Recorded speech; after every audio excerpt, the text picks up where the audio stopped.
आप सभी को नमस्कार।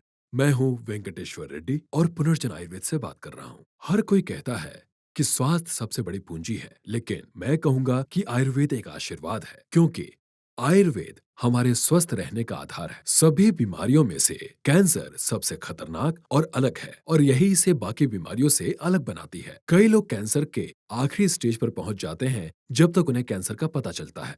छोटे छोटे लक्षणों को नजरअंदाज करने से हालात भयानक रूप ले सकते हैं, जिसका आपको परिणाम भुगतना पड़ेगा।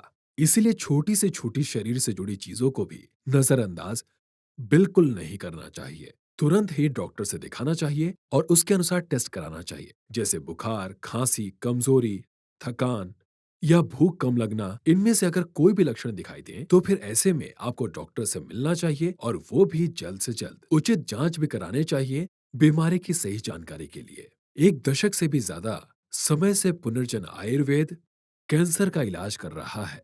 चाहे वो कैंसर कैसा भी हो, कोई भी स्टेज हो, केवल रसायन आयुर्वेद ही बीमारी की जड़ तक पहुंचकर उसका इलाज कर सकता है। कई लोग कैंसर से इसलिए भी जूझ रहे हैं क्योंकि लोगों में जागरूकता की कमी है, और बस इसीलिए पुनर्जन आयुर्वेद कैंसर को लेकर लोगों को जागरूक कर रहा है।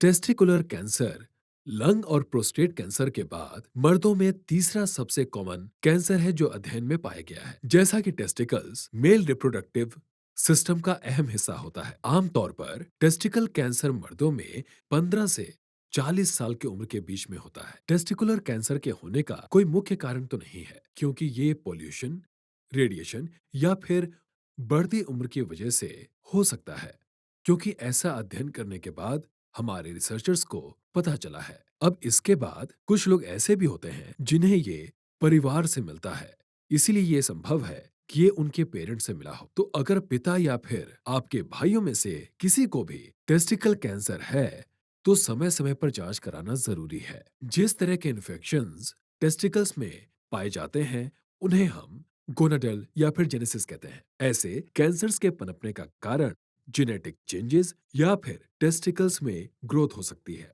अगर आपका एक टेस्टिकल इन्फेक्टेड है, तो चांसेस ये भी है कि आपका दूसरा टेस्टिकल भी इन्फेक्ट हो सकता है। तो आइए देखते हैं कि हम कैसे डिटेक्ट कर सकते हैं मर्दों में हुए टेस्टिकुलर कैंसर को। टेस्टिकुलर कैंसर की जांच इन लक्षणों पर करनी चाहिए। टेस्टिकुलर कैंसर में आमतौर पे आपके पेट के निचले हिस्से पर काफी दर्द होता है। अब ये दर्द आपके आउटर स्किन पर या फिर आपके एनस के आसपास भी हो सकता है, और अगर ऐसा होता है तो ऐसे लक्षणों पर संदेह जा सकता है कि शायद ये टेस्टिकुलर कैंसर हो। कई बार टेस्टिकल पे एक गांठ सी बन जाती है, जिसे हम कहते हैं माइक्रोलिथियासिस एपिडिडिमल, और इसके अलावा आपको हल्का सा दर्द रह सकता है अगर अपेंडिक्स टेस्टिकल्स हो तो।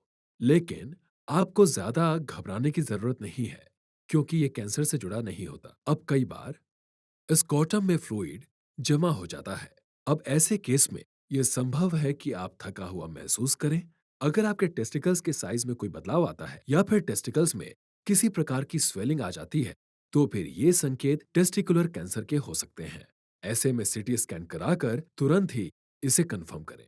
डॉक्टर्स के इंस्ट्रक्शंस के अनुसार पेट सीटी स्कैन जरूर कराना चाहिए। एक बार टेस्टिकल्स पर हुए कैंसर सेल्स या फिर ट्यूमर का पता चल जाए, तो ट्यूमर के साइज का पता लगाया जाता है एक ट्यूमर मार्कर से। ट्यूमर मार्कर से ये पता लगाया जाता है कि इसका साइज क्या है और ये कितना गंभीर है, ताकि उसी अनुसार टेस्टिकुलर कैंसर का इलाज किया जा सके। लेकिन टेस्टिकल कैंसर होने पर ज्यादा घबराए नहीं, क्योंकि दूसरे कैंसर्स की तुलना में इसका सक्सेस रेट काफी हाई है अगर सही से इसका इलाज किया जाए तो। आज के समय में आयुर्वेद में कमाल का उपचार उपलब्ध है टेस्टिकुलर कैंसर के लिए। रसायन आयुर्वेद की मदद से पुनर्जन आयुर्वेद कई कैंसर पेशेंट्स की मदद कर चुका है, और अच्छे रिजल्ट्स के साथ। रसायन आयुर्वेद तेज काम करता है, और यही एकमात्र पक्का इलाज है, चाहे कैंसर कैसा भी हो। तो ये थी टेस्टिकुलर कैंसर से जुड़ी कुछ खास जानकारियां। स्वस्थ रहें।